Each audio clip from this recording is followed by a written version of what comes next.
नमस्कार। इससे पहले वीडियो के अंदर अपने गंगा नदी तंत्र के बारे में पढ़ा, जिसके अंदर गंगा नदी का उद्गम है और गंगा की बाईं तरफ से मिलने वाली सहायक नदियों के बारे में पढ़ा। गंगा नदी के बाईं तरफ से जो सहायक नदियाँ मिल रही थी उनके बारे में पढ़ा। आज अपने गंगा नदी के दाईं तरफ से मिलने वाली जो मुख्य मुख्य नदियाँ हैं उनके बारे में देखते हैं। तो गंगा के बाईं तरफ से मिलने वाली मुख्य नदियों के अंदर एक नदी है जिसका नाम है यमुना नदी।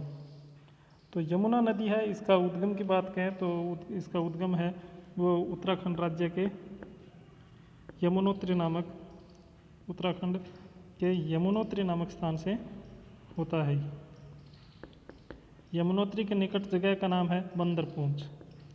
बंदरपूंछ वहाँ से यमुना नदी का उद्गम होता है।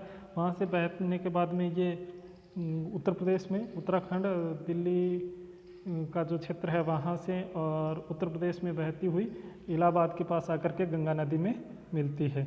इलाहाबाद के पास आकर के इसमें मिलती है। तो इसके अंदर अन्य यूपी के शहर है, वो एक तो दिल्ली इसी के किनारे पे आएगा और दिल्ली के अलावा मथुरा है, आगरा है और दिल्ली इसके किनारे पर आएगा। तो इस तरह ये बहती हुई और इलाहाबाद के पास में आकर के गंगा नदी में दाईं तरफ से मिल जाती है। इसके अलावा एक और अन्य सहायक नदी इसकी है जिसका नाम है सोन। नदी का नाम है सोन नदी। सोन नदी है, इसका उद्गम जो होता है वो सतपुड़ा पर्वतमाला की अमरकंटक चोटी से होता है। अमरकंटक चोटी से इसका उद्गम होता है। यहाँ से ये मध्य प्रदेश से उत्तर प्रदेश से बिहार और बिहार के पटना के पास आकर के गंगा में मिल जाती है। पटना के पास आकर के ये नदी है वो गंगा में मिल जाती है।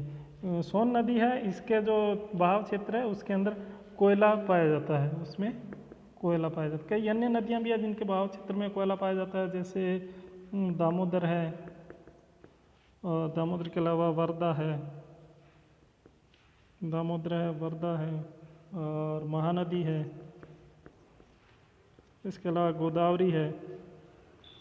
ये भी नदियाँ भी है जिनके क्या कि बहाव क्षेत्र में कोयला पाया जाता है। इसी तरह सोन नदी के बहाव क्षेत्र में भी कोयला पाया जाता है। एक और के सोन नदी के ऊपर एक परियोजना निर्मित की गई है जिसका नाम है बाणसागर। परियोजना का नाम है बाणसागर। बाणसागर परियोजना है, ये मध्य प्रदेश के शहडोल जिले में, और अगर जगह का नाम की बात करें तो देवलोध नामक जगह, वहाँ पर इस परियोजना का निर्माण किया गया जिसका संचालन है जल संसाधन मंत्रालय मध्य प्रदेश कर रहा है। जल संसाधन और इस परियोजना की ऊंचाई है वो 220 फीट है। परियोजना की ऊंचाई है वो 220 फीट है। और एक के सोन नदी है, इसकी एक और सहायक नदी है सोन नदी का जिसका नाम है रिहंद नदी। तो रिहंद नदी है, इसका एक अन्य नाम रेणुका नदी भी है।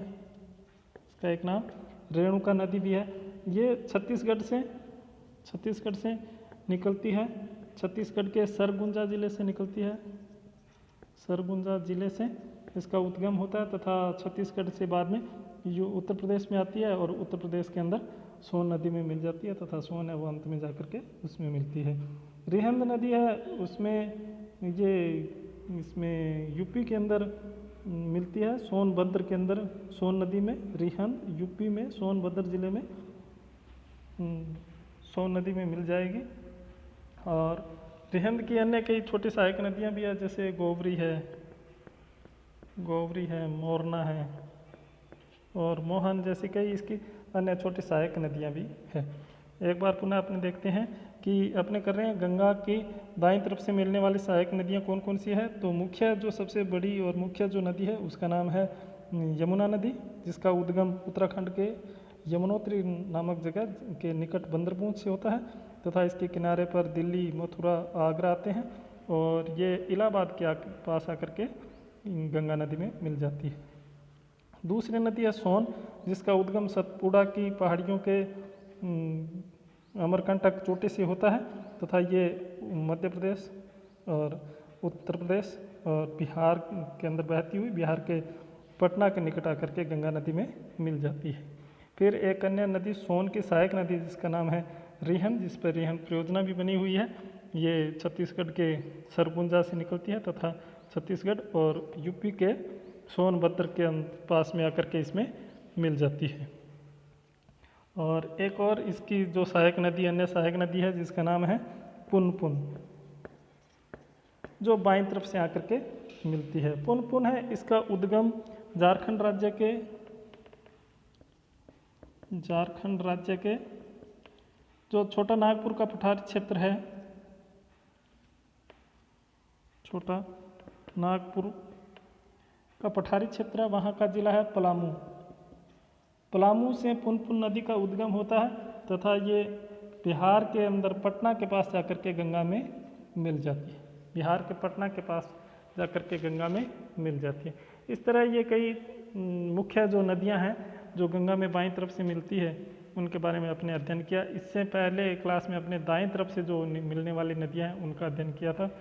तो इसके ऊपर मिलने वाली सहायक नदियाँ और उन पे कौन कौन से बांध बने हुए हैं उनका आपने देखा।